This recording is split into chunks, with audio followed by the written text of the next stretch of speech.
यहां मौजूद आप सारे मेरे आदरणीय बुजुर्ग, मातृशक्ति, मेरे नौजवान साथी, आप सभी को मैं यादविंदर शहीद भगत सिंह परिवार की तरफ से जय घोष करता हूं।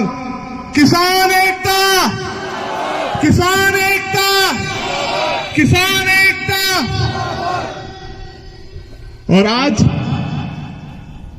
उन संघर्षकारी बलिदानी किसानों को हम याद करने के लिए इकट्ठा हुए हैं। मैं बोलूंगा शहीद किसान योद्धा, तो आप लोग कहिएगा अमर रहे। शहीद किसान योद्धा, शहीद किसान योद्धा, शहीद किसान योद्धा।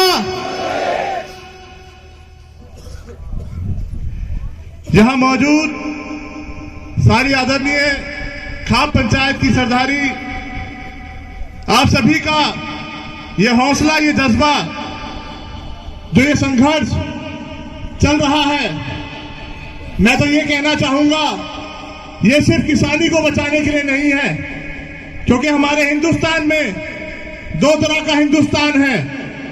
एक तो इंडिया जो साहूकारों का, फैक्ट्री मालिकों का है, और एक भारत है जो किसानों का, जहां पे बताया जाता है 70% हमारी देश की आबादी रहती है। तो ये बात भारत को बचाने की लड़ाई है, भारत को जीतने की लड़ाई है, और भारत को बचाए रखने के लिए, हमारे गांवों को बचाने के लिए, और 70% जो हमारे देश की आबादी है उसको बचाए रखने के लिए संघर्ष किया जा रहा है। आज से तकरीबन 113 साल पहले एक साम्राज्य कहा करता था, हमारे राज्य में सूरज नहीं डूबता।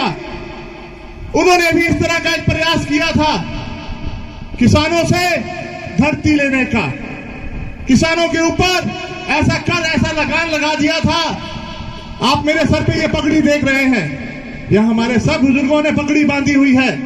और हिंदुस्तान की, हम किसी भी परंपरा या समाज से आते हैं, पगड़ी को अपना ताज समझते हैं, पर अंग्रेजों ने ऐसा लगान लगा दिया था कि किसान उस वक्त मजबूर हो गया था इस ताज को उनके पैरों तले रौंदे जाते हुए देखने के लिए।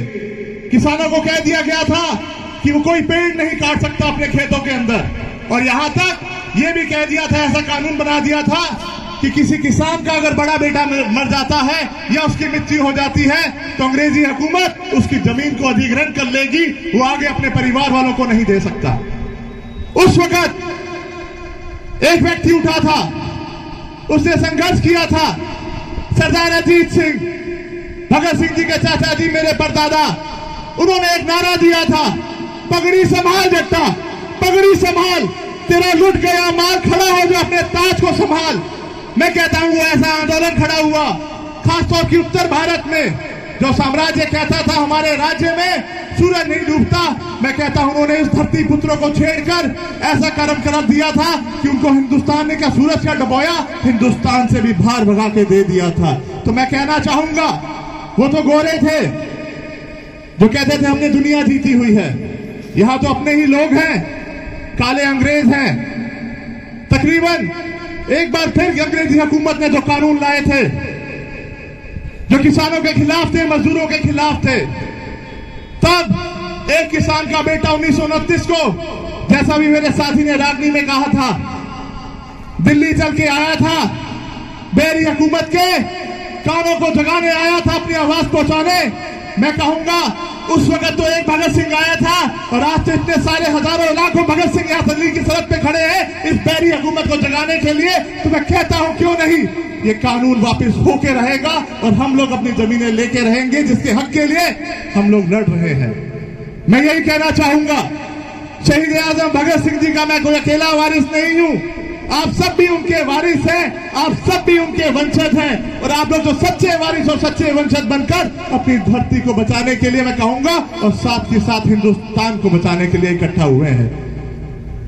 कुछ लोग स्कूलों के अंदर इतिहास पढ़ते हैं और कुछ हमें इतिहास पढ़ाते हैं अध्यापक के रूप में, पर मैं कहूंगा ये आंदोलन, ये संघर्ष आने वाली पीढ़ियों को इतिहास बना के देगा आप लोगों के रूप में, और आने वाली पीढ़ियां आपको हमको पढ़ेंगी और ये भी कहा करेगी कि जब वो संघर्ष हो रहा था क्योंकि एक सवाल हमसे ना पूछा जाए आने वाली पीढ़ी के द्वारा कि जब हमारी जमीनों को हथियाने की बात हो रही थी, ऐसे घिनौने कानून बनाए जा रहे थे, कि तब आप लोग कहां थे।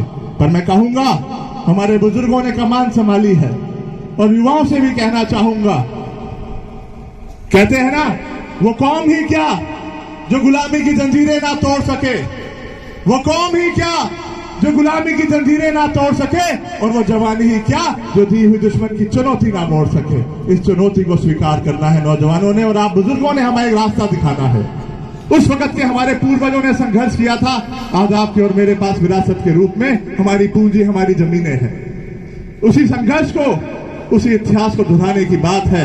हम लोग उनके वंशज हैं, उन वीरों के वंशज हैं। तो मैं यही कहना चाहूंगा, भगत सिंह परिवार की 5-5, 6-6 पीढ़ियां नाइंसाफी के खिलाफ लड़ती रही है, उसी तरह मैं भी आपके साथ खड़ा हूं, कंधे से कंधा मिलाकर अपनी आखिरी सांस तक, जब तक ये कानून वापस नहीं हो जाते और हम लोग जीत नहीं जाते। यादविंदर सिंह भगत सिंह परिवार के रूप में हमेशा हमेशा आपके बीच में रहेगा। इसी संघर्ष को मैं माओं को भी धन्यवाद करना चाहूंगा। आप सब में मुझे पंजाब माता दिखाई दे रही है, यानी भगत सिंह जी की माता जी विद्यावती दिखाई दे रही है। आप लोगों का आशीर्वाद बहुत जरूरी है, आप लोगों का त्याग बहुत बड़ा है। मैं कहूंगा पूरी दुनिया आज हिंदुस्तान को देख रही है, और साथ ही साथ संयम जरूर रखिएगा, क्योंकि 116 दिन की भूख हड़ताल भगत सिंह जी ने जेल में दी थी। और यहां से मैं इस मंच से कहता हूं, इस हुकूमत को, आप लोग सरफरोश बन के निकले हुए, कहते हैं ना, बसंती रंग त्याग का रंग बांध के निकले हुए हैं। सरफरोशी की तमन्ना अब हमारे दिल में है, सरफरोशी की तमन्ना अब हमारे दिल में है, देखना है जोर कितना बाजुए कातिल में है। बाजुए कातिल का जोर देखना है दिल्ली का। और साथ के साथ मैं बहुत बहुत अपने आप को सौभाग्यशाली मान रहा हूं कि मुझे यहां बादली में भी आने का मौका मिला। क्रांतिकारियों की धरती है ये, हमेशा यहां से संघर्ष किया गया है नाइंसाफी के खिलाफ लड़ने का।